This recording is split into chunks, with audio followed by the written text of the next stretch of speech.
Bonjour à toutes et à tous, j'espère que vous allez bien, j'espère que vous prenez toutes les précautions nécessaires. Bienvenue à votre premier cours en e-learning, le premier MOOC. Donc là, on va commencer une nouvelle unité d'enseignement relative justement à l'assistance aux praticiens et les travaux prothétiques. Donc cette unité d'enseignement, elle est au cœur de votre formation, c'est le volet pratico-pratique de ce que vous faites tous les jours. Je vous demande de bien faire attention, de bien prendre note et de noter aussi les questions et les choses que vous n'avez pas comprises pour qu'on les reprend l'après-midi lors de notre vidéoconférence. J'ai laissé dans le mail que je vous ai envoyé un petit lien pour une introduction.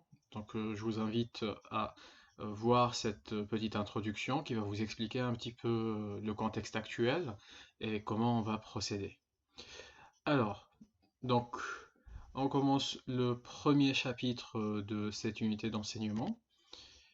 Donc, ce premier chapitre, c'est l'anatomie et la physiologie de l'appareil bucco-dentaire et de la sphère orale. Donc, c'est logique, vous allez apprendre à assister le praticien, vous allez apprendre tout ce qui est prothétique, tout ce qui est chirurgical, tous les traitements et les protocoles opératoires qu'on utilise dans un cabinet dentaire. Et bien évidemment, pour que vous puissiez bien assimiler et bien comprendre ce que vous êtes en train de faire, ce que le dentiste est en train de faire, bah, il faut bien maîtriser le matériel de travail. Et pour nous, le matériel de travail, la base du travail, elle va se poser justement sur l'anatomie et sur la bonne connaissance de la structure anatomique bucco-dentaire et du fonctionnement de ces structures anatomiques bucco-dentaires. D'accord? C'est un chapitre qui nécessite un peu plus d'apprentissage. On va voir plusieurs termes techniques, plusieurs termes qui peuvent vous paraître un peu compliqués, mais ne vous inquiétez pas, c'est juste le premier contact justement avec ces termes un peu techniques, on va dire. Alors, donc, on va commencer par l'anatomie de la tête. Donc, bien évidemment, l'organe qu'on va traiter chez le patient, c'est principalement la bouche. Quand je dis la bouche, c'est les dents, la langue, les mâchoires, le palais. Tout ça, c'est la sphère bucco-dentaire. Et cette sphère bucco-dentaire, justement, elle n'est pas flottante dans le corps, bien évidemment. Elle appartient elle est en continuité de la tête, bien évidemment. D'accord?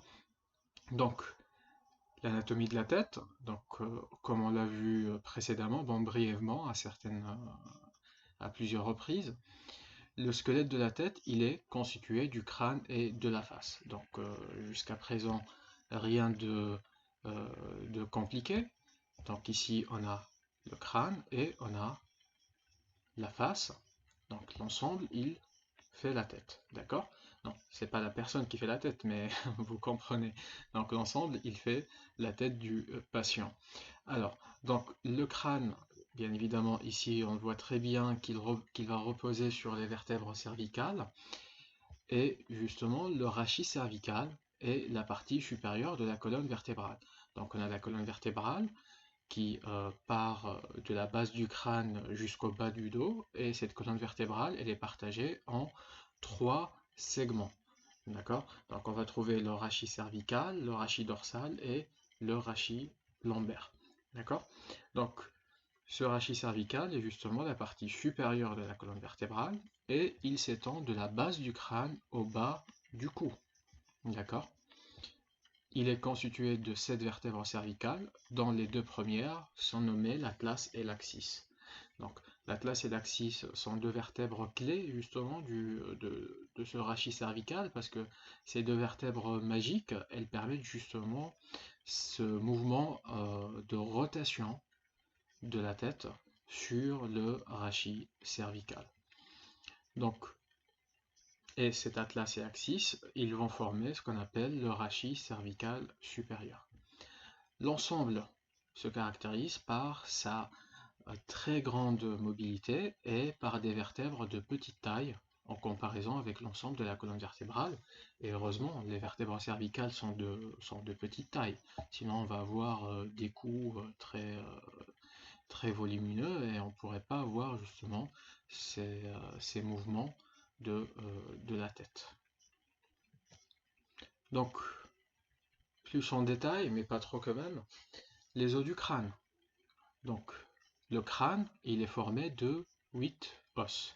Donc, on va trouver deux qui sont pairs. Donc, on va trouver l'os pariétal, qui est là, donc c'est en paire. Donc, il y en a un à droite, un à gauche. Et l'os temporal, il va y avoir un à droite, un à gauche. Donc, l'os temporal, il prend son nom des tempes. Et c'est l'os où il y a vos oreilles. D'accord? Donc, on trouve aussi quatre os qui sont impairs, donc l'os frontal du front, d'accord? L'os occipital, c'est derrière le crâne, c'est là ici. Et l'os sphénoïde et l'os ethmoïde qui, eux, ils sont situés à l'intérieur du crâne, à la base du crâne. Donc on va trouver ici l'os sphénoïde, et là, ce sera l'os ethmoïde. Donc là, vraiment, cette vue, carrément, on a fait une coupe au niveau du crâne, on a enlevé le cerveau, et c'est ce qu'on voit. D'accord? Donc, on distingue deux groupes d'os. On va trouver les os de la voûte qui constituent les parois et le plafond du cerveau. Donc, la voûte du crâne, c'est la sphère de la tête en haut, là où il y a les cheveux, en gros, si on veut simplifier les choses. Et on va trouver les os de la base du crâne qui constituent le plancher du cerveau. Donc, ça, c'est la base du crâne. Donc, c'est le plancher du cerveau, c'est là où le cerveau il va se reposer. Donc, on a vu les os du crâne, maintenant on a les os de la face. Donc, la face, pour simplifier un peu les choses, en fait, c'est comme si on a un ensemble d'os qui est collé à une sphère.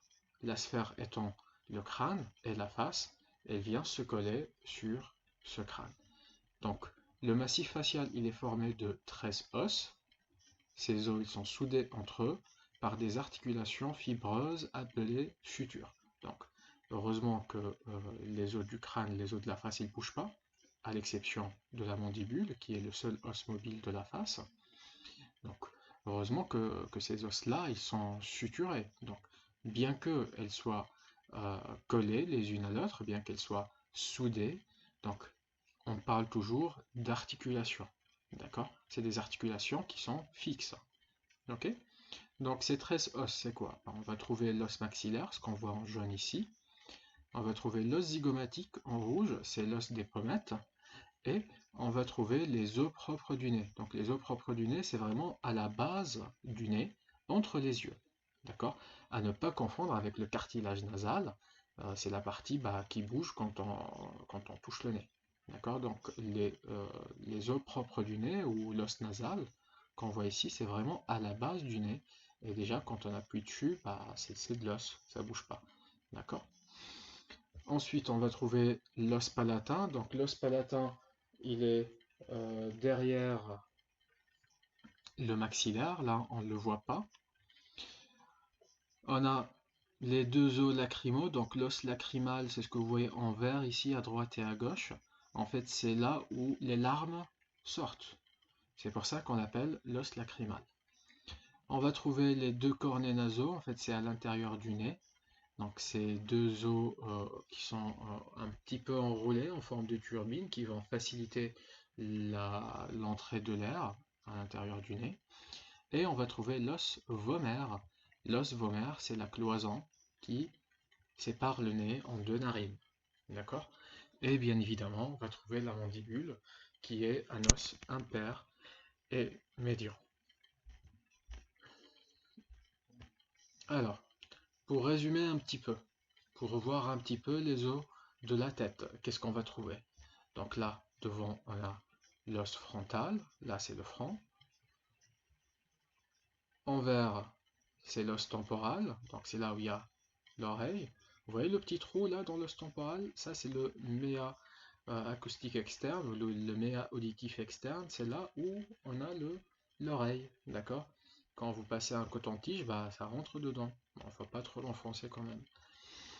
Et on a l'os pariétal, donc c'est en haut, à droite et à gauche, c'est un os pair, l'os occipital derrière. Ici, c'est l'os nasal. Là, on a l'os maxillaire, l'os zygomatique, l'os mandibulaire.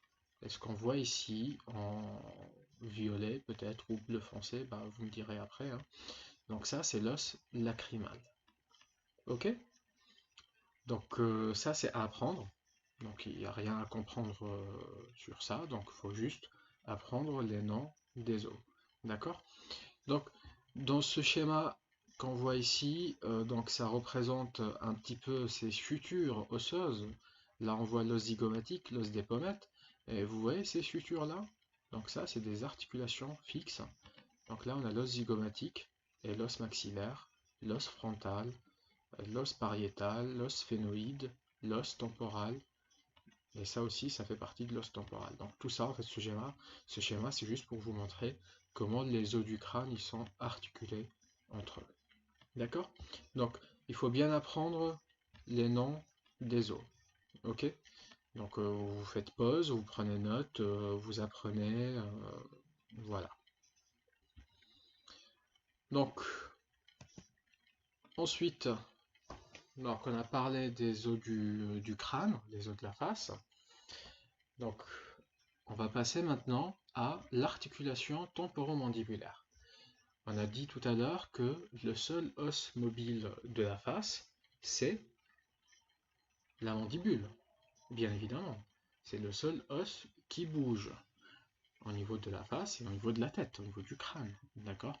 Donc, cet os qui est la mandibule, il va s'articuler avec le crâne, mais il va s'articuler avec quel os? Il va s'articuler avec l'os temporal. D'accord? Donc on va trouver en haut ici l'os temporal. Vous pouvez voir ici le méa acoustique externe. D'accord? C'est là. Donc ça c'est l'os temporal. Là c'est l'os mandibulaire. Et c'est pour ça qu'on a appelé cette articulation l'articulation temporomandibulaire ou bien tout simplement ATM. D'accord? Et donc c'est grâce à cette articulation que la mandibule elle est unie au crâne ou bien avec l'os temporal. Donc, dans la mandibule, on va trouver ce qu'on appelle le condyle mandibulaire. Donc ça, c'est le condyle mandibulaire. Et donc le condyle, en fait, c'est une entité anatomique. D'accord? En fait, toute surface sphérique articulaire s'appelle condyle. On va trouver dans notre exemple le condyle mandibulaire, on a le condyle fémoral au niveau du fémur, on a le condyle huméral, donc l'humérus, c'est le bras. D'accord? Donc toute surface sphérique articulaire, elle va s'appeler condyle. Ok? Donc l'ATM, elle réunit de chaque côté le condyle de la mandibule avec l'os temporal. Donc c'est une articulation qui est en nombre de 2. Elles sont situées de chaque côté du visage, à droite et à gauche, juste devant les oreilles. Donc vous pouvez faire une petite expérience toute simple. Vous allez mettre vos doigts de part et d'autre, c'est-à-dire juste devant vos oreilles, vous allez faire des mouvements d'ouverture et de fermeture, et vous allez palper justement ce condyle mandibulaire qui va bouger, qui va faire une rotation et qui va avancer un petit peu vers l'avant pour vous permettre d'ouvrir la bouche. D'accord? Donc, chacune de ces articulations temporomandibulaires, elle comprend 3 éléments. Donc ces 3 éléments sont quoi? On va trouver le condyle mandibulaire, donc c'est ça le condyle mandibulaire, donc c'est cette surface sphérique. On va trouver la fosse articulaire du temporal, donc on a dit que le condyle mandibulaire, il va s'articuler avec l'os temporal, n'est-ce pas? Et pour qu'un condyle, pour qu'une surface sphérique s'articule avec une autre surface, en fait, la surface qui va être face à ce condyle, elle doit forcément être une surface qui est concave. D'accord? Et donc, ça sera une fosse. Une fosse, une dépression dans l'os, c'est la fosse articulaire du temporal. C'est ça son nom. Donc, on a le condyle mandibulaire, il va s'articuler à l'intérieur de la fosse articulaire du temporal. Ok? Et entre le condyle et la fosse articulaire du temporal pour faciliter le mouvement, pour fluidifier les mouvements mandibulaires. On va trouver ce qu'on appelle un disque articulaire ou un ménisque. Donc le disque articulaire ou le ménisque, on le trouve un peu partout dans le corps, bien sûr là où il y a des articulations. Donc j'imagine que tout le monde a entendu parler des hernies discales, n'est-ce pas? Donc au niveau des vertèbres, au niveau de la colonne vertébrale, entre deux vertèbres, il va y avoir un disque articulaire ou un ménisque, c'est la même chose. Donc disque articulaire ou ménisque.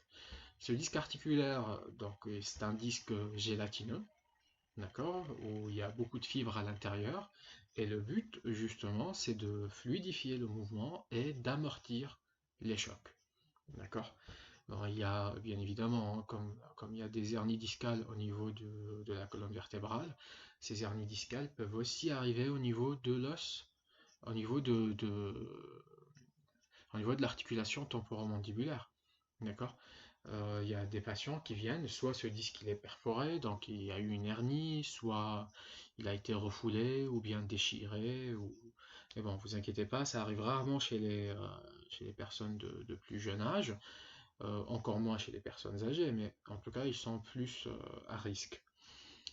Donc cette articulation est particulière. Cette articulation temporomandibulaire, elle est particulière par le fait que la mandibule est appendue au crâne. Et là, on va parler d'articulation en suspension. D'accord? Alors, si on reprend rapidement, donc les os du crâne, qu'est-ce qu'on va trouver dans le crâne? Donc, pour que les choses soient claires. Donc ça, c'est le crâne, d'accord? Ce boule qui est là, c'est le crâne. Et on a la face. Alors, je vais dessiner un petit peu. Donc ça, c'est le crâne. Ok? Et là, ce qu'on a en bas, ici, c'est la face. Ok? Donc, dans le crâne, qu'est-ce qu'on va trouver? Quels sont les os du crâne? Devant l'os frontal, ça vient du front. L'os temporal, c'est là où il y a les tempes, les oreilles. On a l'os pariétal qui est en paire, à droite et à gauche. L'os occipital qui est derrière. Ok? Donc jusque-là, tout est clair. On a l'os phénoïde. On a vu tout à l'heure, c'est au niveau de la base du crâne, mais il déborde de part et d'autre du crâne à l'extérieur. Et maintenant, au niveau de la face, qu'est-ce qu'on va trouver? Donc on a l'os nasal, on a l'os maxillaire, l'os mandibulaire, l'os zygomatique, l'os lacrymal. D'accord? Ensuite, on a vu l'articulation temporomandibulaire.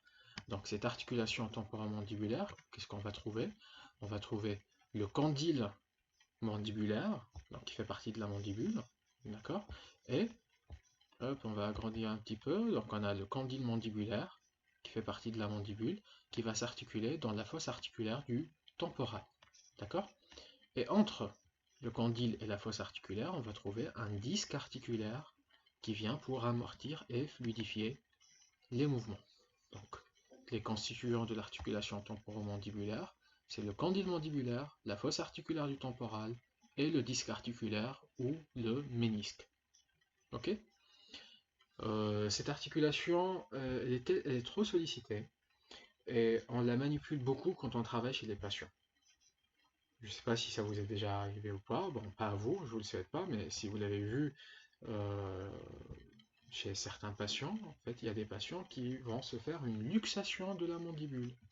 Cette luxation, elle va se faire comment? En fait, ce condyle, il va avancer devant et il sera bloqué comme ça, et le patient, il va avoir sa mâchoire, elle sera bloquée, ouverte. D'accord? Et donc, justement, il faut bien connaître cette anatomie. Il y a une manœuvre où on va abaisser la mandibule et la replacer au niveau de la fosse articulaire. Donc ce problème de luxation, généralement, il arrive chez les personnes qui ont des arthroses au niveau des articulations temporomandibulaires ou bien qui ont des condyles mandibulaires qui sont très grêles, très fins. D'accord? Bon. Donc là, c'est la partie ostéologie, donc la constitution osseuse du crâne et de la face. N'hésitez pas à faire une petite pause à la vidéo, de reprendre un petit peu et d'essayer de bien apprendre les os du crâne. D'accord? Je vais vous poser des questions l'après-midi sur ces os du crâne, justement. Donc c'est le moment pour bien les apprendre. D'accord? Ça peut paraître un peu compliqué, mais voilà, à force de les répéter, vous allez les apprendre. Ok? Alors, toujours au niveau de la tête, toujours dans le volet anatomie, donc on va faire la connaissance du carrefour aérodigestif. Donc, carrefour aérodigestif. Je crois que tout le monde voit qu'est-ce que c'est qu'un carrefour. Un carrefour, c'est une intersection. Donc, c'est l'intersection de deux voies. D'accord? Et donc, le carrefour aérodigestif, c'est simplement l'intersection de la voie aérienne et de la voie digestive. Ce carrefour aérodigestif, on le voit très bien ici, encerclé en bleu. Donc, il est là, le carrefour aérodigestif. On voit ici le nez, donc on respire là. L'air, il passe ici, pour qu'après, il bascule devant et il passe au niveau de la trachée. Et là, c'est la bouche. Ici, on voit la langue, les dents. On va manger, on va mastiquer. Les aliments, ils vont descendre et ils vont partir dans l'œsophage. D'accord? Donc, on voit très bien que l'air, il rentre par là. Hop, il vient, il passe, il descend et il passe à la trachée ici. Donc on va trouver ici l'épiglotte qui fait comme un clapet, qui a un rôle de clapet. Soit elle va fermer la trachée, soit elle va fermer l'œsophage. Et quand on va manger, hop, les aliments ils passent dans la bouche et ils vont descendre ici. Donc vous voyez cette intersection, c'est le carrefour aérodigestif. Alors, ce carrefour aérodigestif, il hante tous les chirurgiens dentistes. Je crois que vous avez vu une lime endodontique qu'on utilise pour la dévitalisation des dents, ou bien une fraise. C'est très fin, c'est très petit. Et si on manipule les limes avec les mains, avec les doigts notamment, il suffit d'un petit faux mouvement pour que la lime, elle tombe, elle glisse entre nos doigts, et où est-ce qu'elle va partir? Le patient, il est allongé, donc ça va partir dans le carrefour aérodigestif, et là, il a une chance sur deux que ça passe soit vers les poumons, soit vers l'estomac. Et croyez-moi, c'est pas agréable pour le patient, et c'est pas agréable aussi pour le dentiste. D'accord? Donc, ce carrefour aérodigestif, il est situé au niveau d'un organe qu'on appelle le pharynx. Donc, ce pharynx, il est situé là. Hop, on va le tracer, le pharynx. Voilà. Donc, c'est ça le pharynx. Ok? Et donc, ce pharynx, en fait, c'est l'extension du tube digestif. D'accord? Le pharynx, c'est l'extension du tube digestif. Je crois que aussi vous avez entendu parler de quelqu'un qui a une pharyngite, n'est-ce pas? Donc une pharyngite, c'est quand on a le pharynx qui est inflammé. Donc quand on ajoute le préfixe it à la fin, ça veut dire une inflammation. Pharyngite, conjonctivite, sinusite, pulpite. D'accord? Donc ce pharynx, il est partagé en trois étages. On va trouver le nasopharynx. Donc là, ça, c'est le nasopharynx. On va trouver l'oropharynx. Donc, nasopharynx, c'est le pharynx au niveau du nez. L'oropharynx, c'est le pharynx au niveau de la bouche. Et le laryngopharynx, c'est le pharynx au niveau du larynx. D'accord? Donc, ce pharynx est essentiel à la dégustation et à la respiration. Bon, dégustation plutôt à la déglutition. La déglutition, c'est quand on avale. On dit à quelqu'un déglutit, avale. D'accord? Donc, le pharynx, il est essentiel, il est vital. C'est grâce à lui qu'on arrive à avaler les aliments et à respirer et à faire passer l'air justement vers les poumons. Le pharynx est un conduit musculaire d'environ 13 cm de long. C'est un carrefour entre les voies respiratoires et le tube digestif. Il va y avoir, au niveau de ce pharynx, des contractions réflexes des muscles du pharynx, ce qui va permettre aux liquides et aux aliments que nous avalons de descendre vers l'œsophage tout en bloquant les voies respiratoires. Ce processus s'appelle la déglutition. Ce pharynx, il est aussi également essentiel à la respiration. Il permet en effet le passage de l'air vers le pharynx et les poumons. Donc, pour faire simple, tout ce qui passe dans le pharynx, il sera géré automatiquement par le cerveau, par un mouvement réflexe. D'accord? Donc, si vous avez des aliments qui vont passer directement dans le pharynx, donc il va y avoir un réflexe de déglutition. D'accord? C'est le cerveau qui prend le relais et qui envoie les aliments là où il faut. D'accord? Donc, bien sûr, c'est un mouvement réflexe, mais on garde toujours un petit contrôle sur notre pharynx. D'accord? Et c'est pourquoi des fois, bah, on avale de travers. Enfin, on est en train de manger et on parle, on avale, bah, il y a un mouvement réflexe, ça commence à partir, mais on est en train de respirer en même temps. L'épiglotte, elle n'a pas bouché la trachée pour que l'air ne passe pas vers les poumons, et voilà, on avale de travers. D'accord? Bon. Donc, j'espère que cette partie est suffisamment claire. Donc, le carrefour aérodigestif, il est là. Il est dans l'intersection du passage des aliments et du passage de l'air. On va passer maintenant à l'anatomie de la sphère buccale. Alors, qu'est-ce qu'on va trouver dans la sphère buccale? Donc, si je vous dis la bouche, la première chose qui vous vient à l'esprit, c'est quoi? Alors, normalement, c'est les dents, n'est-ce pas? Bon, généralement, les dents, c'est les dernières choses qui vous viennent à l'esprit, mais en tout cas, c'est la chose la plus évidente. Donc, on va trouver les dents, on va trouver la langue, on va trouver la gencive, on va trouver le palais osseux, le palais mou, le voile du palais, d'accord? On va trouver les joues, les lèvres, d'accord? Donc, déjà, pour qu'on soit structuré, on va partager la bouche, la cavité buccale, en deux parties. Donc, on va trouver ce qu'on appelle le vestibule, d'accord? Hop. Alors, excusez-moi. Donc, on va trouver le vestibule de la cavité buccale, proprement dite, qui sont séparés par l'arcade dentaire. Donc, le vestibule est compris entre les dents et la face interne des joues et des lèvres. D'accord? Donc, on a ici les dents, d'accord? Et on a les joues et les lèvres qui viennent à droite et à gauche, n'est-ce pas? Donc, ici, on a les joues, normalement, on va imaginer que là, on a les joues, d'accord? Et les lèvres devant. Et en fait, le vestibule, c'est cet espace entre les dents et les lèvres. D'accord? À droite et à gauche, bien évidemment.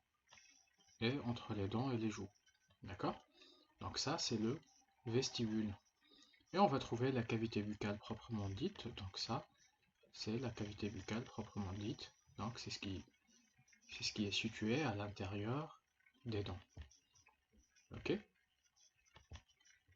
Donc, la cavité buccale proprement dite est délimitée en avant et sur les côtés par les dents, et en arrière par l'isthme du gosier. Donc l'isthme du gosier, en fait, quand vous ouvrez grand la bouche, vous voyez la petite luette, hein, qui pendouille derrière, et les amygdales, en fait, cette ouverture-là, ça s'appelle l'isthme du gosier.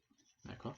Donc le terme isthme, en fait, c'est aussi un terme générique qui veut simplement dire une ouverture entre une cavité et une autre.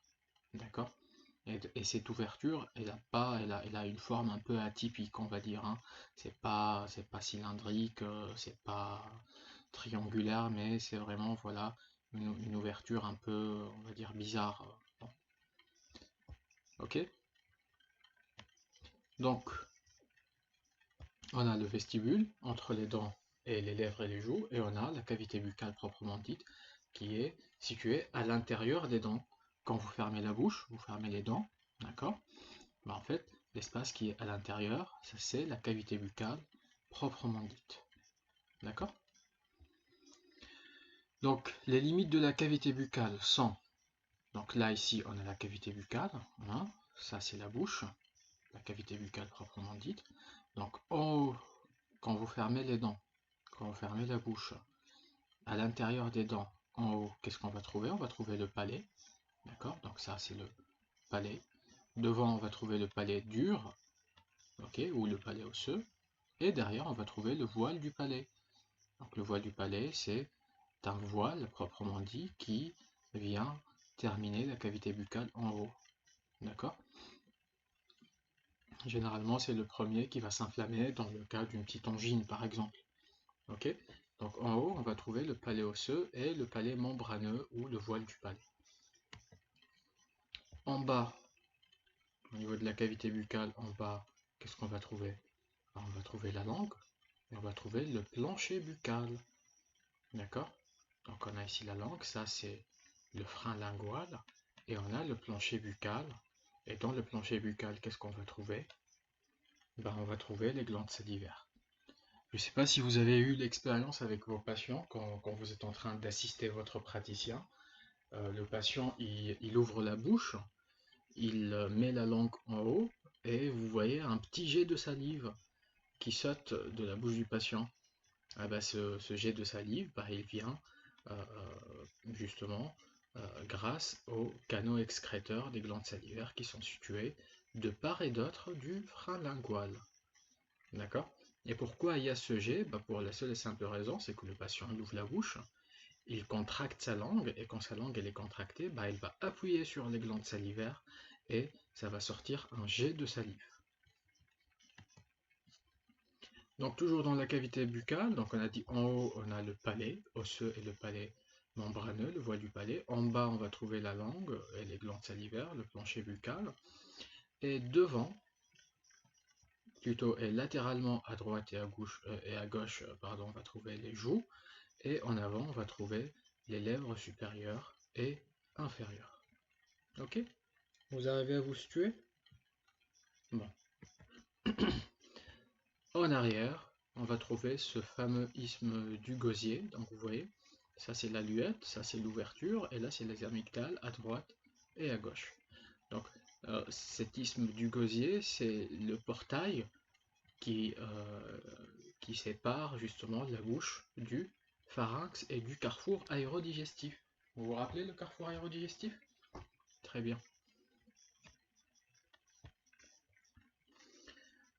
Donc la cavité buccale, ça, faut le savoir aussi, c'est que la cavité buccale, c'est la première cavité du tube digestif. Donc oui, la bouche, la cavité buccale, c'est la première partie du tube digestif et elle fait partie du tube et de l'appareil digestif. Et donc la cavité buccale, elle va avoir plusieurs fonctions. Elle va avoir la fonction de la mastication, on va mâcher les dents, la fonction de déglutition, quand on avale aussi, c'est la bouche qui nous permet d'avaler notamment. La fonction de phonation, on parle par la bouche grâce aux dents, grâce à la langue, grâce aux lèvres. On va trouver des phonèmes qui sont labiodontales, des phonèmes qui sont labiales par exemple. D'accord? Et une fonction respiratoire et une fonction esthétique. Alors, pour la fonction respiratoire, pour la respiration, donc la bouche n'est pas un organe de respiration. Donc ça, il faut que ce soit clair. D'accord? La bouche n'est pas un organe de respiration. Ok? Mais quand on a besoin d'un flux d'air qui est assez important, forcément on va respirer par la bouche, car les deux narines ne vont pas permettre une entrée, une alimentation en oxygène suffisante, notamment quand on fait un petit jogging. D'accord? Mais c'est pas la fonction principale de la bouche. Ok? Mais on peut respirer par la bouche. Et l'esthétique, en soi, l'esthétique, c'est pas une fonction, c'est plus une finalité. C'est-à-dire, je m'explique. Donc, si la fonction de mastication, elle se fait bien. Si la fonction de déglutition, elle se fait bien. Si la fonction de mastication, de phonation, pardon, elle se fait bien, donc la mastication, la déglutition et la phonation. Si ces trois fonctions principales se font bien, il n'y a pas d'anomalie avec ces trois fonctions, et ben l'esthétique, elle sera au rendez-vous. D'accord? Donc, ces fonctions, elles sont déterminantes pour avoir une bonne santé générale et pour avoir une bonne qualité de vie. Donc, on va détailler rapidement ces différentes fonctions de la bouche. Donc, la fonction de mastication. Donc, du grec, mastication, ça vient du mastax, qui signifie mâchoire. Donc, la mastication, c'est quoi? C'est l'acte de broyer des aliments pour préparer leur assimilation par le tube digestif. Donc, la première chose quand on va manger, c'est quoi? Bah, si c'est dur, on va le mâcher. D'accord? Et la mastication, comme on l'a dit tout à l'heure, c'est la première étape de la digestion. La mastication, elle est nécessaire à l'ingestion des aliments. On va prendre un morceau de pain. Ce morceau de pain, on ne peut pas l'avaler tel qu'il est. Bon, quoique, si vous insistez, vous risquez de vous étouffer, de vous provoquer des petits maux de digestion, mais je ne vous le conseille pas. Mais normalement, une personne normale, en tout cas, elle va mastiquer le petit bout de pain avant de l'avaler. Et quand on va mastiquer ce petit bout de pain, qu'est-ce qu'il va y avoir? Bah, ce bout de pain il sera réduit en petits morceaux. Ça, c'est un. Donc la réduction du bol alimentaire, la réduction du volume du bol alimentaire, mais aussi l'imprégnation de salive, l'humidification du bol alimentaire. Donc, avaler un morceau de pain sec comme ça, c'est dur, c'est même impossible, et vous risquez de vous étouffer. D'accord? C'est pourquoi l'imprégnation avec de la salive du bol alimentaire, lors de sa mastication, elle facilite sa déglutition. D'accord? Cette salive, elle n'a pas seulement un rôle d'humidification et d'imprégnation du bol alimentaire, mais cette salive, qui sera produite en grande quantité quand on va mastiquer, elle va non seulement ramollir la masse alimentaire, mais elle va aussi exercer en même temps ses propriétés chimiques grâce à des enzymes. Notamment, l'enzyme la plus connue, c'est l'amylase. Et donc, cette enzyme, qu'est-ce qu'elle va faire? Elle va commencer la digestion du morceau de pain en amidon et en sucre. D'accord? Donc, cette enzyme amylase qui est présente d'une façon abondante au niveau de la salive, elle permet de commencer, d'amorcer la digestion de tout ce qui est sucre et de tout ce qui est pâte. Parce qu'après, les pâtes, c'est quoi? C'est du sucre. D'accord? Le pain, c'est du sucre. À la fin, le corps, il va l'assimiler comme étant du sucre. D'accord? Et donc, du coup, la salive, elle va amorcer la digestion des glucides. Et heureusement, la nature, elle est bien faite. Elle est très bien faite même. Donc, on sait bien que l'aliment le plus important pour le corps, c'est les glucides, le glucose, le sucre. D'accord? Parce que c'est la première molécule, c'est la molécule de prédilection que le corps va utiliser pour justement produire de l'énergie, pour pouvoir bouger, pour pouvoir faire ses fonctions vitales. D'accord? Donc, et c'est pourquoi, quand on a quelqu'un qui a une hypoglycémie, qu'est-ce qu'on lui donne? La première chose, c'est un morceau de sucre. Et ce morceau de sucre, qu'est-ce qu'on lui demande de faire avec? Bah, de le laisser un petit peu sous sa langue. D'accord? Et le fait de laisser le morceau de sucre sous la langue, donc, déjà de 1, ça va stimuler la production de salive, il va y avoir de l'amylase. L'amylase, il va commencer la digestion du sucre, il va le transformer en glucides, et ces glucides, on va certes les avaler, ça va passer dans l'estomac et dans le sang, mais rappelez-vous tout à l'heure, on a parlé de la langue, n'est-ce pas? Et sous la langue, ça vous pouvez le voir, si vous mettez devant un miroir là maintenant, Bon, donc quand vous mettez la langue en haut, vous allez voir deux veines très d'un calibre large. C'est de très grandes veines, d'accord? Et ces deux veines, en fait, quand le sucre il sera digéré grâce à cette amylase, l'enzyme salivaire, ben, en fait, le sucre il va rentrer à l'intérieur de ces veines, qu'on appelle les veines ranines, donc les veines ranines, comme on le voit ici, et ça va partir directement dans la circulation sanguine, et on va avoir une hyperglycémie, et ce patient il va se sentir bien rapidement. D'accord? Bon, à titre anecdotique, bon, peut-être c'est pas vraiment une anecdote, mais il faut faire attention à ces veines ranines. Avant, à l'époque des pirates, on va dire, euh, et si vous avez vu des films qui justement traitaient de cette époque-là, quand il y a des personnes qui sont capturées, c'est quoi la première chose qu'on leur fait? Ben, on va leur mettre un torchon dans la bouche, n'est-ce pas? En fait, ce torchon dans la bouche, qu'on va attacher autour de la tête, en fait, il n'a pas pour but d'empêcher la personne de parler. La personne, elle peut toujours parler. Vous pouvez faire l'expérience vous-même, hein, si ça vous tente. Mais en fait, le but, c'est pour que ces prisonniers ne se mordent pas la langue. Donc, c'est une pratique un peu barbare, oui, donc, qui témoigne un petit peu de ce siècle-là, du Moyen Âge et même avant. Donc, en fait, les personnes qui ont été capturées, qui détiennent des informations importantes et qui ne veulent pas divulguer ces informations importantes, en fait, ils vont se suicider. Mais comment ils vont se suicider, ayant les mains et les pieds attachés?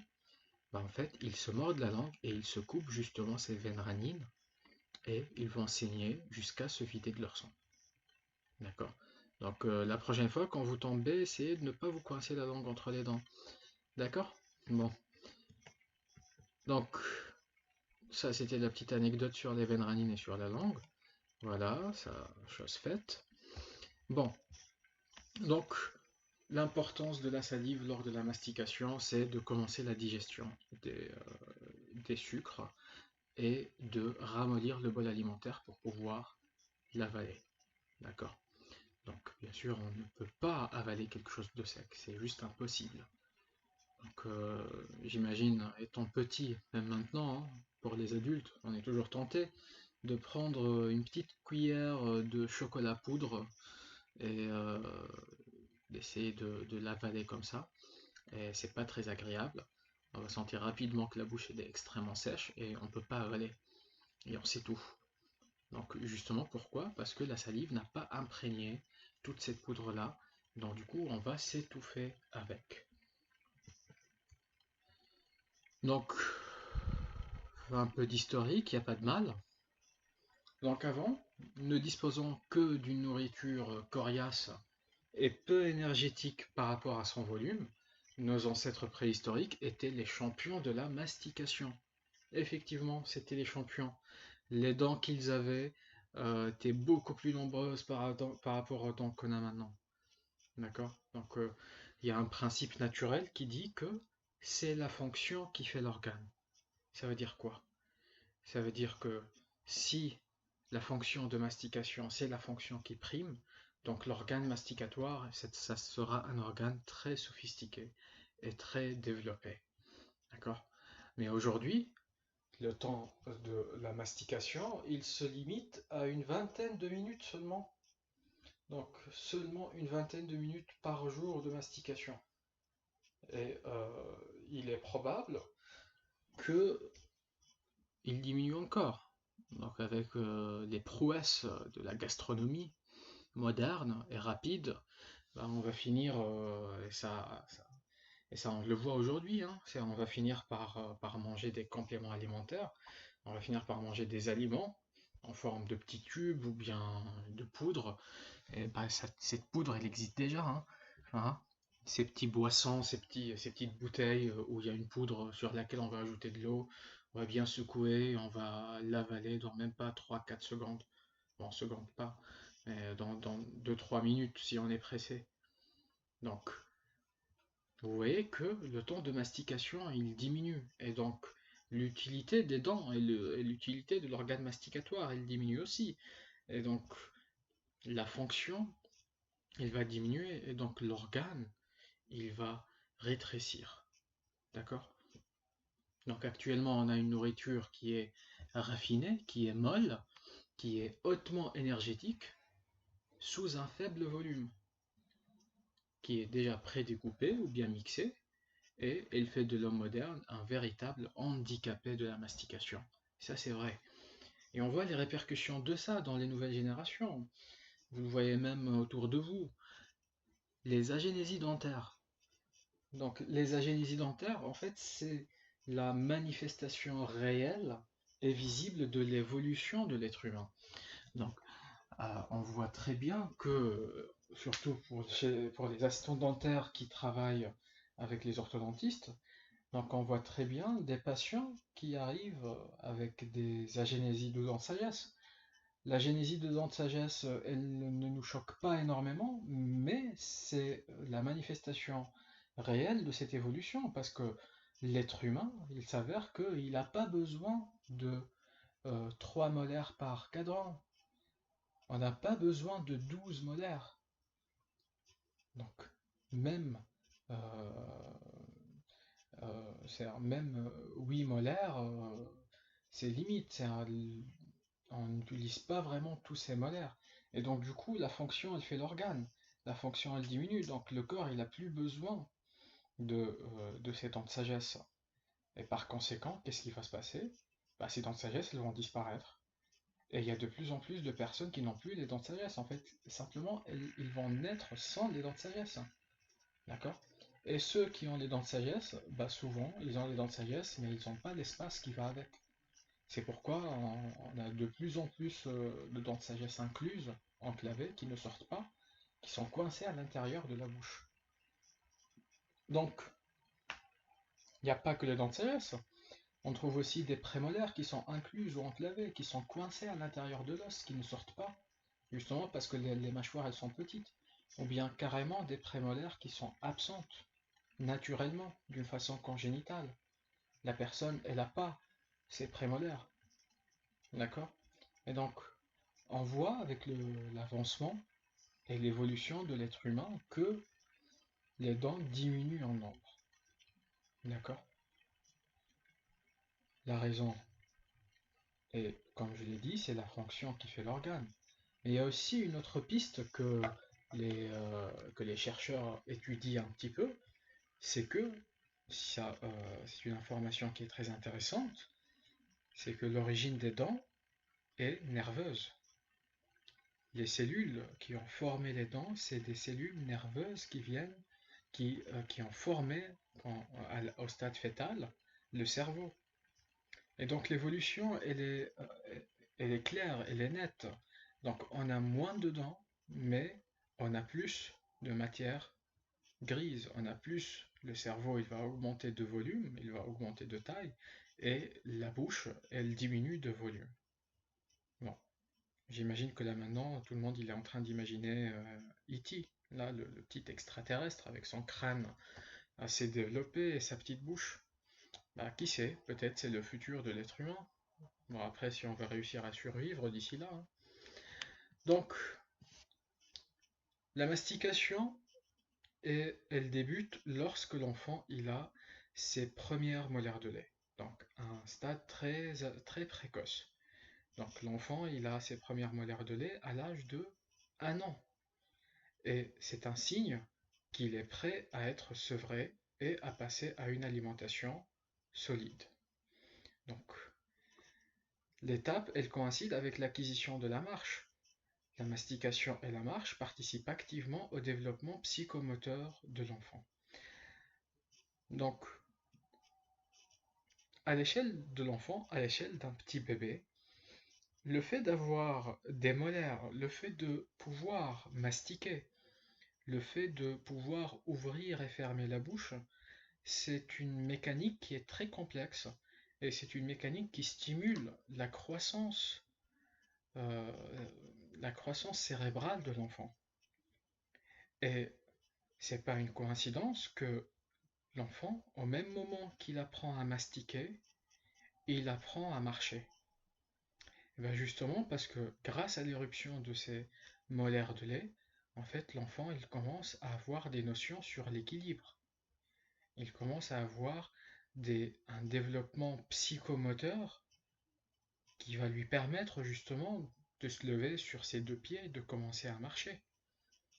Et c'est pourquoi, ça on le voit très souvent, les enfants qui ont des agénésies dentaires congénitales, des dents de lait qui sont absentes, ou bien les enfants qui ont un retard d'éruption des dents de lait, en fait, ils ont généralement un retard de marche. En fait, ils vont apprendre à marcher beaucoup plus tard. D'accord? Donc, les mouvements plus complexes de la mastication qui apparaissent lorsque l'enfant s'alimente, il s'alimente seul, ils permettent d'établir de nouvelles connexions au niveau du cerveau et favorisent la maturation cérébrale et l'apprentissage. Donc, si vous avez ou si vous voyez un petit enfant qui a un retard d'éruption des dents de lait, quand je dis un retard, on parle un an et demi, hein, d'accord? 3, 4, 5 mois, c'est pas considéré comme un retard, d'accord? Après 6 mois, on peut commencer à s'inquiéter un petit peu. On fait des radios pour vérifier si les dents sont là ou pas. Mais voilà, si vous avez un retard d'un ou deux mois, faut pas s'affoler.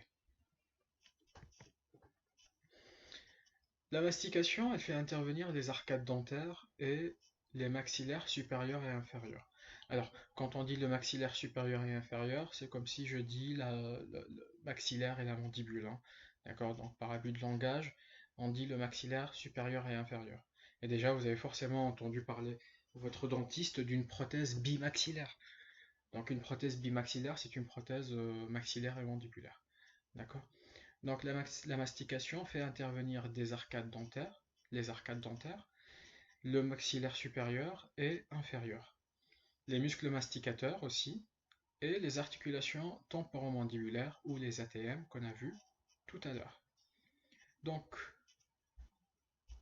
chez un adulte, qu'est-ce qu'on va trouver comme dents? On va trouver les incisives, les canines, les prémolaires et les molaires, n'est-ce pas? Donc, les incisives, ayant un petit sens d'observation, on peut remarquer que les incisives, elles sont tranchantes. Elles sont en forme de ciseaux et elles vont permettre de couper, d'inciser les morceaux d'aliments grâce à leur forme. Les canines, elles sont pointues, donc les canines, on les hérite. C'est un héritage de nos ancêtres qui étaient plus carnivores, on va dire, qui avaient besoin de canines grandes, bien implantées, bien volumineuses pour déchiqueter la viande. Donc on va avoir des canines qui sont pointues et qui sont utilisées toujours pour déchiqueter la nourriture, mais le rôle il est devenu un peu secondaire, on va dire. On a les prémolaires, donc les prémolaires elles servent à la fois à déchiqueter la nourriture et à broyer les aliments, et on a les molaires qui n'interviennent que pour le broyage des aliments. Donc le bol alimentaire il commence par les incisives. Les incisives ils vont inciser le bol, ils vont le couper en petits morceaux. Après, on a la canine qui va commencer à déchiqueter la nourriture, les prémolaires qui vont faire à la fois le rôle des canines et le rôle des molaires. Les prémolaires, elles sont pointues. En fait, c'est comme si les prémolaires, elles ressemblent à deux canines collées l'une contre l'autre. Donc, ces prémolaires, elles servent à déchiqueter la nourriture et à broyer les aliments. Et on a les molaires qui vont intervenir que après. C'est pour ça que les molaires elles sont situés derrière, parce qu'ils vont intervenir que après que le bol alimentaire soit préparé pour le broyage des aliments. Donc, les molaires et les prémolaires sont faites pour supporter des pressions très importantes, allant jusqu'à 25 kg par centimètre carré. 25 kg par centimètre carré, c'est une force qui est assez conséquente.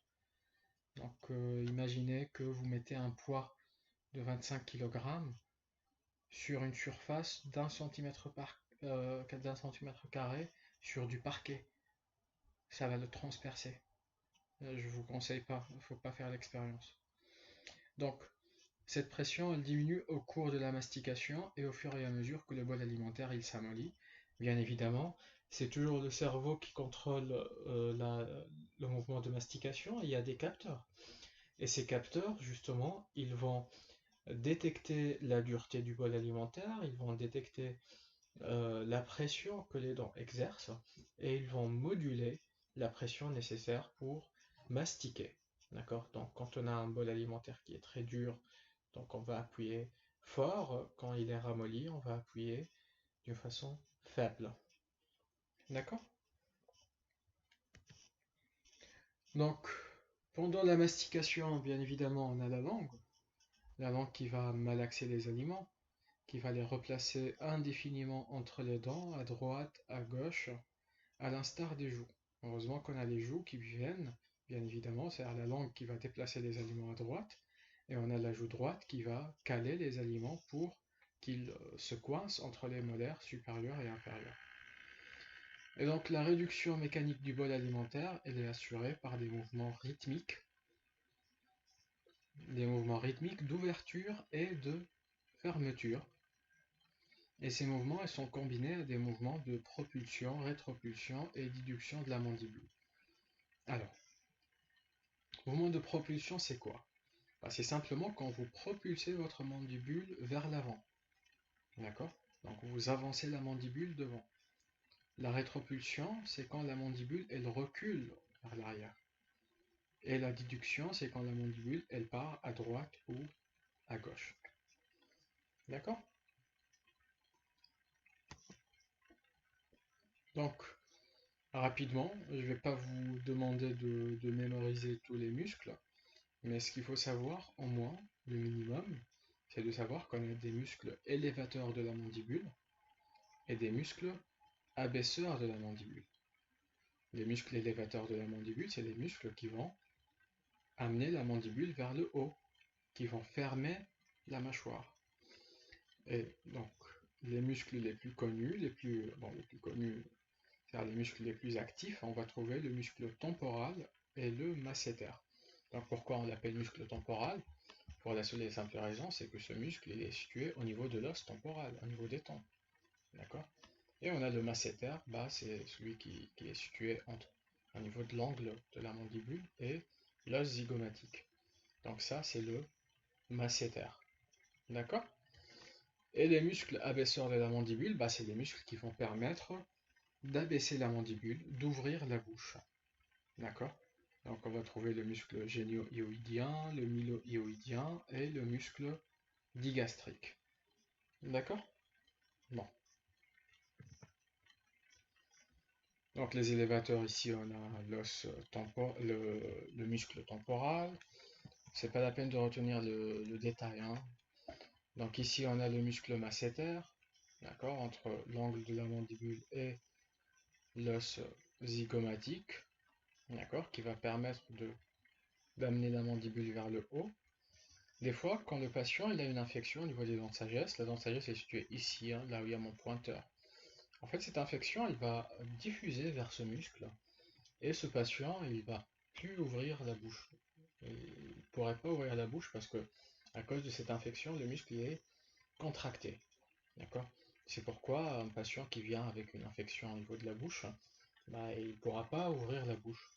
Ça sera très compliqué, ça sera même douloureux. Bon, après, il pourra ouvrir légèrement, hein, mais voilà, sans plus.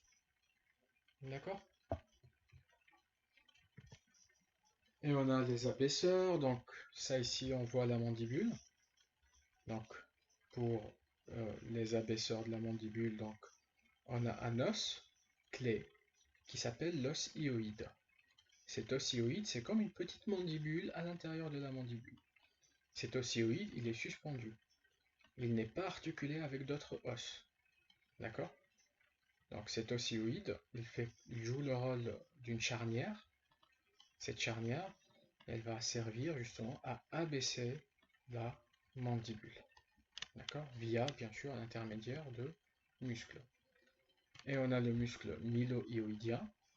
Ce muscle mylohyoïdien, il va constituer en grande partie le plancher de la bouche. D'accord? Bon. Donc voici l'os hyoïde. Donc ici on a la mandibule. Et l'osioïde, il se situe à l'intérieur de la mandibule. Donc, l'osioïde a un peu la forme de la mâchoire inférieure. C'est un os isolé du reste du squelette, situé à la partie antérieure du cou, au-dessus du larynx et au-dessous de la base de la langue. Donc le larynx, en fait, c'est l'organe qui nous permet de parler. Le larynx, c'est là où il y a les cordes vocales. Et vous voyez le petit cartilage quand on parle qui monte et qui descend au niveau du cou? C'est communément connu comme la pomme d'Adam. Bah, en fait, c'est ça le larynx. D'accord? C'est ça, le cartilage thyroïdien qui vient pour former comme une cage pour le larynx. D'accord? Donc, ici, on va voir, je vais mettre pointeur, voilà, ici, on va voir le larynx. Et là, en rouge, c'est l'os hyoïde. Et on a les muscles abaisseurs de la mandibule qui viennent de la mandibule vers le larynx et du larynx vers le bas. D'accord? Vous voyez, ça joue le rôle d'une charnière. Hop, vers l'osioïde et de l'osioïde vers le bas. Et on a, bon, le bas, pas aussi bas, hein, excusez-moi. Et donc du coup, ça va permettre justement d'abaisser la mandibule. L'osioïde est un os très important, certes pour l'abaissement de la mandibule, mais aussi pour les autopsies. Donc en médecine légale, sa brisure est considérée comme une marque d'étranglement violent. C'est un os qui est très fin, et les personnes qui ont été étranglées violemment, généralement, ils ont, quand on dit violemment, hein, c'est jusqu'à la mort, d'accord? Donc ils ont cet osioïde qui est cassé. Donc, on va parler un petit peu de la physiologie de la mastication. Alors, c'est quoi physiologie? Donc, la physiologie, c'est la science du fonctionnement. D'accord? Donc, comment on mastique? Comment on mâche? Donc, l'ouverture de la bouche est caractérisée par une contraction des abaisseurs, alors que les élévateurs sont étirés passivement. Donc, en même temps, on ouvre la bouche, donc qu'est-ce qui va se passer? On a des muscles abaisseurs qui vont abaisser la mandibule pour qu'on puisse ouvrir la bouche. Donc, en même temps que les muscles abaisseurs se contractent pour abaisser la mandibule, les muscles qui sont élévateurs, qui vont élever la mandibule, en fait, ils vont se mettre en veille. D'accord? Donc les muscles abaisseurs, ils vont se contracter, ils vont abaisser la mandibule, et les muscles élévateurs, ils seront étirés passivement. D'accord? Lors de la fermeture, par contre, quand on va fermer la mâchoire, on a les muscles élévateurs qui vont se contracter pour élever la mandibule, mais en contrepartie, les muscles abaisseurs, ils vont jouer le rôle de contrôle et ils vont lâcher petit à petit la mandibule pour lui permettre de monter vers le haut. D'accord?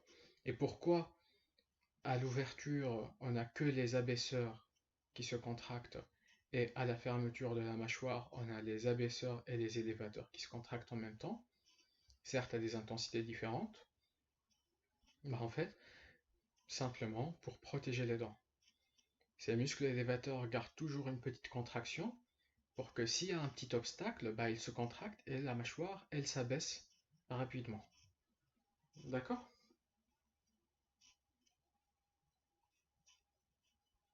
Bon, on avance. Donc la fonction de mastication, elle vieillit comme le reste du corps, car les dents et la sensation du goût sont altérées. Il devient alors impossible, il devient alors impossible de mastiquer correctement les aliments. La prise alimentaire en souffre, ce qui entraîne des carences à la fois dans la quantité et la qualité des aliments.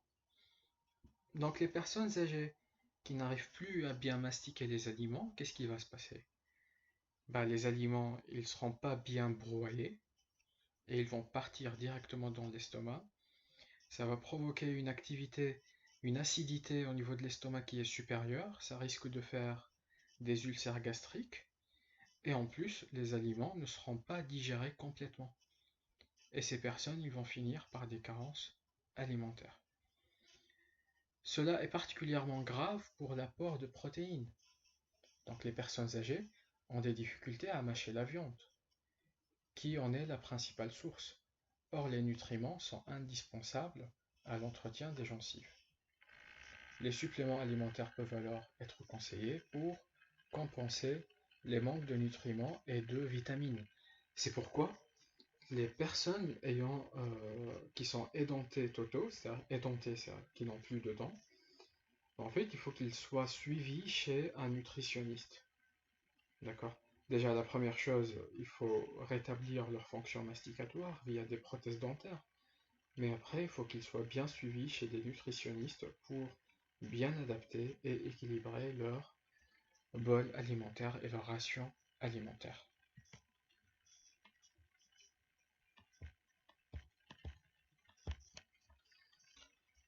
Donc, la déglutition, c'est le fait d'avaler. D'accord? Donc, la déglutition, c'est l'acte par lequel le contenu buccal est propulsé de la bouche vers l'estomac. Elle fait normalement suite à la mastication, normalement, si on n'est pas trop pressé, hein. Donc, on va mastiquer et après, on va déglutir. Mais elle intervient aussi lors de la déglutition de la salive, classiquement. Donc on déglutit automatiquement par réflexe environ une fois par minute, soit 1500 à 2000 bols salivaires par 24 heures. L'adulte, il déglutit 1,5 litre de salive par jour. Bien sûr, 1,5 litre de salive, ça ne dispense pas de boire 1,5 litre d'eau, hein. D'accord? Parce que la salive, en fait, c'est l'eau qu'on avale qui circule dans le corps. Donc la salive permet l'humidification des muqueuses buccales et pharyngiennes et elle permet le drainage des sécrétions des fosses nasales aussi et du rhinopharynx. Donc rhinopharynx, rappelez-vous, quand on a parlé du pharynx, on a dit qu'on a le rhinopharynx ou le nasopharynx, c'est la même chose, hein. D'accord? Et l'oropharynx. D'accord? Donc elle permet la ventilation de l'oreille moyenne par l'ouverture de la trempe d'Eustache. Donc, c'est quoi cette trempe d'Eustache? Si vous êtes monté dans un avion, avec la différence de pression, vous allez sentir que vos oreilles, il y a une pression à l'intérieur des oreilles, et quand vous mastiquez, ou bien quand vous ouvrez grand la bouche, en fait, cette pression, elle se libère. Et justement, cette pression, elle se libère grâce à cette trempe d'Eustache, qui est un conduit entre l'oreille interne et entre l'oreille moyenne, pardon, et le pharynx. Donc, par cette ouverture de la trempe d'Eustache, la déglutition salivaire permet l'équilibration des pressions de chaque côté de la membrane du tympan. D'accord? Donc, la physiologie de la déglutition, donc euh, on a 4 étapes à savoir et à comprendre. Donc la première chose, c'est la stabilisation, c'est la première chose quand on va avaler, c'est la stabilisation des deux mâchoires par occlusion des arcades dentaires antagonistes. Donc la première chose, quand on va avaler, c'est de serrer les dents. On ne peut pas avaler si les dents ne sont pas serrées. Vous pouvez essayer, il va y avoir beaucoup de bruits bizarres et vous risquez de vous étouffer. Donc c'est très compliqué d'avaler si on n'a pas les dents serrées. Donc première chose, c'est les dents serrées. Deuxième chose, on a l'élévation de la langue et pression linguale contre le procès alvéolaire et les dents. Donc, on va avaler. Les dents, elles se ferment les unes sur les autres. La langue, elle va s'étaler à l'intérieur des dents pour justement créer une cavité hermétique. D'accord? Et ensuite, la partie postérieure de la langue, elle s'appuie sur le palais osseux, sur le palais en haut, et contre la paroi postérieure du pharynx. L'élévation de l'ossioïde ensuite et du voile du palais vont permettre la propulsion du bol alimentaire derrière. Donc première étape, fermeture des dents. Deuxième étape, la langue, elle va s'étaler au niveau de la face interne des dents. Ensuite, la langue, elle va se soulever vers le haut pour propulser le bol alimentaire. Le bol alimentaire, il sera propulsé au niveau du pharynx, précisément au niveau du carrefour aérodigestif, et il va y avoir un mouvement réflexe à partir de là, et l'épiglotte, elle va fermer la trachée pour que les aliments ne passent pas dans le conduit aérien, et l'œsophage, il va s'ouvrir pour permettre aux aliments de passer vers l'estomac. D'accord? Donc on a 4 étapes très simples. Les dents serrées, la langue, elle va faire une pression contre les dents pour faire une cavité étanche. Ensuite, la partie postérieure de la dent, elle s'appuie sur le palais. Donc la dent, elle va se soulever, d'accord? Et elle va propulser le bol alimentaire vers le pharynx. Et ensuite, une fois le bol alimentaire il est au niveau du pharynx, au niveau du carrefour aérodigestif, les aliments ils vont prendre leur chemin grâce à un mouvement réflexe qui va amener le bol alimentaire jusqu'à l'estomac. On arrive à la phonation, qui est la troisième fonction de la cavité buccale. Donc la bouche participe aux fonctions de phonation, donc en servant de caisse de résonance et de modulation au son produit dans le larynx. Les dents, en association avec la langue et les lèvres, permettent de prononcer de nombreux phonèmes. Et le phonème, c'est quoi? Le phonème, c'est les petites unités de langage parlé. D'accord? Donc la bouche, grâce aux cordes vocales, grâce à la langue, grâce aux dents et aux lèvres, on va pouvoir articuler des phonèmes. D'accord? Et cette articulation de phonèmes, elle va nous permettre la phonation, et donc on va pouvoir parler justement grâce à cet organe qui est la bouche. D'accord? Après ça, on l'a vu pour la respiration, donc grâce à l'anatomie spéciale de la bouche et du carrefour aérodigestif, on peut respirer par la bouche. Et quand on respire par la bouche, ça nous permet d'inhaler des volumes d'oxygène, des volumes d'air qui sont beaucoup plus conséquents, beaucoup plus supérieurs à ceux qu'on va avoir par le nez. Et généralement, en fait, c'est quand on va faire un effort supérieur qui nécessite donc un effort supérieur qui nécessite justement une quantité d'air assez conséquente que on va faire appel à la respiration buccale. Mais la respiration buccale ne doit pas être de règle, d'accord? Ça doit vraiment être exceptionnel. Cependant, on va trouver des personnes qui vont respirer uniquement par la bouche, et ça doit être traité. Le plus tôt, le mieux c'est. D'accord? Car chez l'adulte, les adultes qui, eux, ils respirent que par la bouche, on va dire que. Bon, on va pas dire que c'est pas traitable, mais c'est difficilement contrôlable. C'est très compliqué qu'une personne adulte passe de la respiration buccale vers la respiration nasale. D'accord?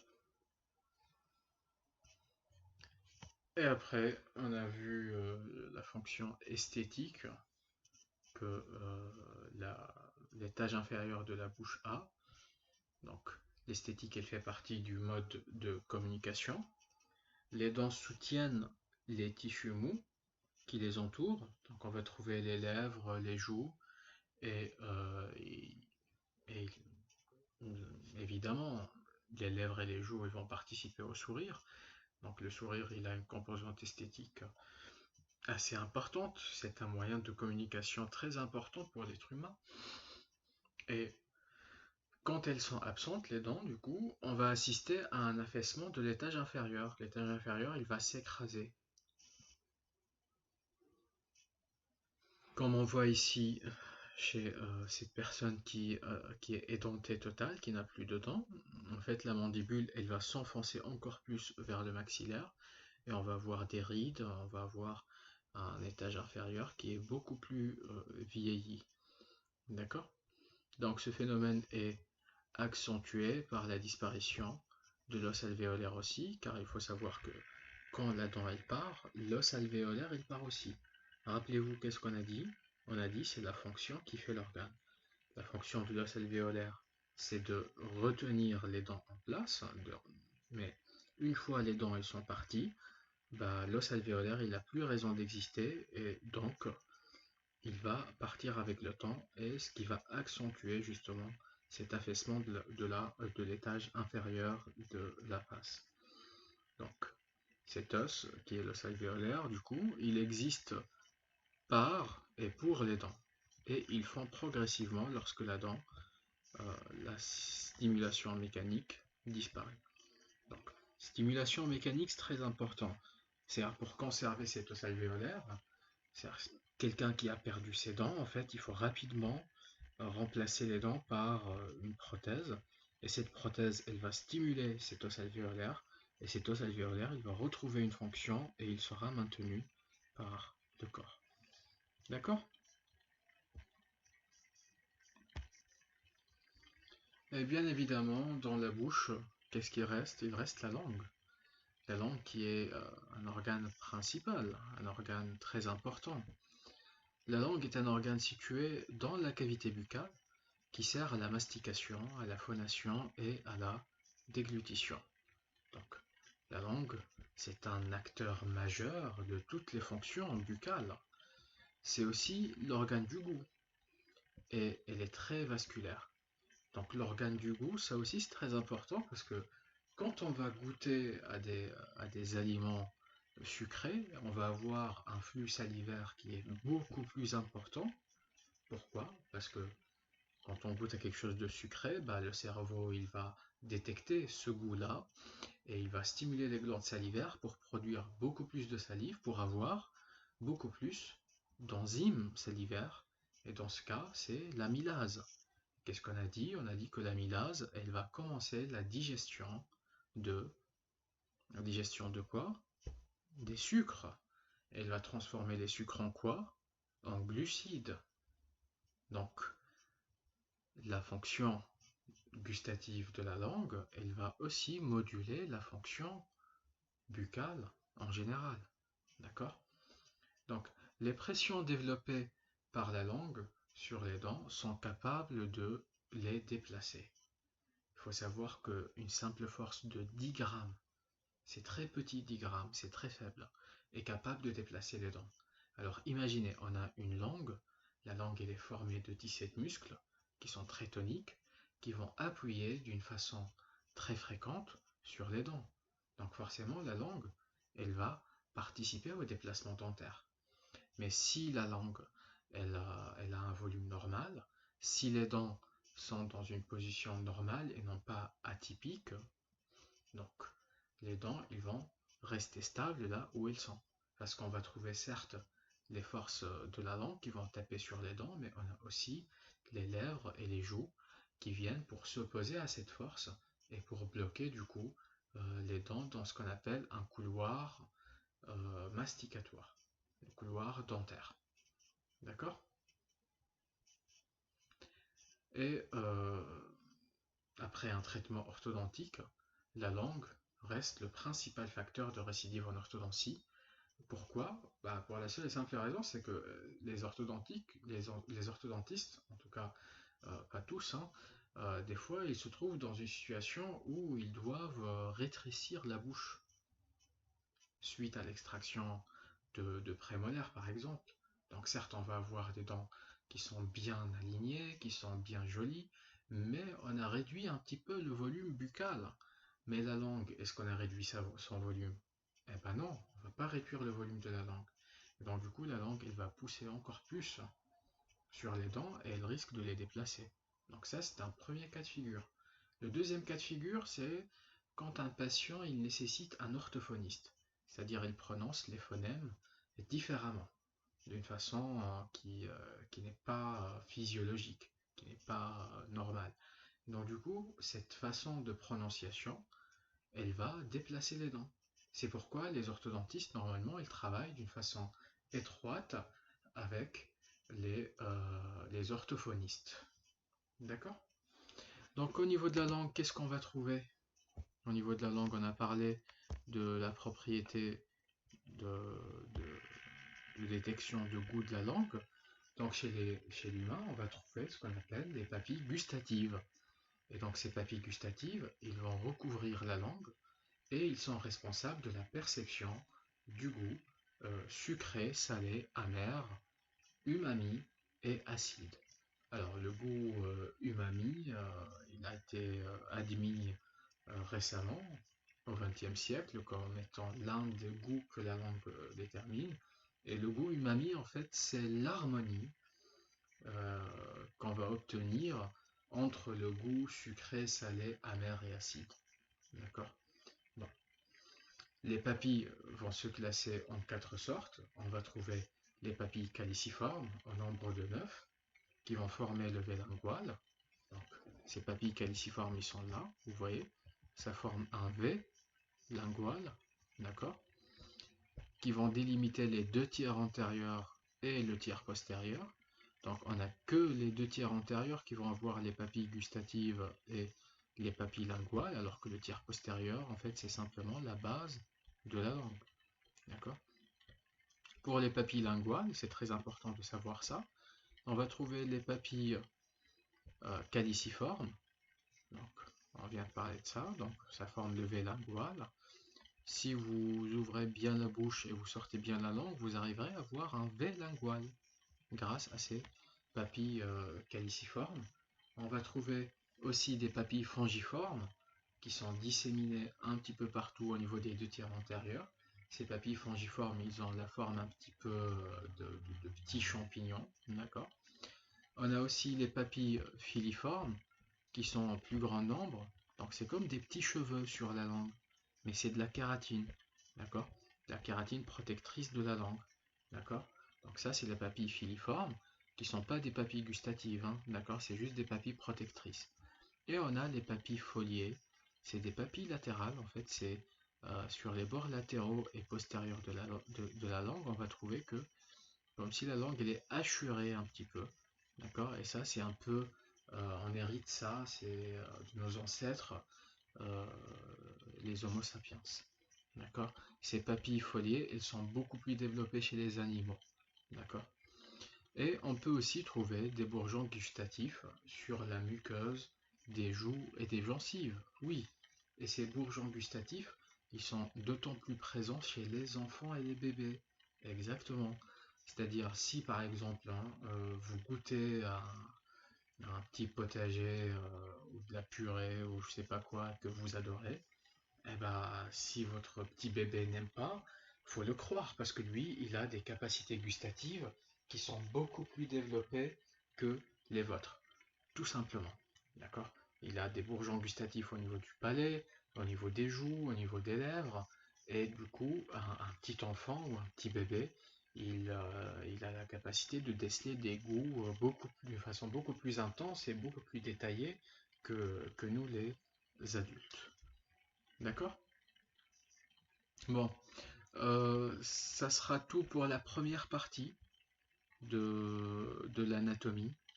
La deuxième partie, elle va traiter de l'éruption dentaire, du développement des germes dentaires et de la nomenclature dentaire. Donc ça, si on a le temps, on va le voir l'après-midi. Sinon, on va en discuter un petit peu lors de notre vidéo conférence. Allez, j'espère que vous avez bien pris note. N'hésitez pas à revoir les vidéos, vous avez toute la matinée, d'accord?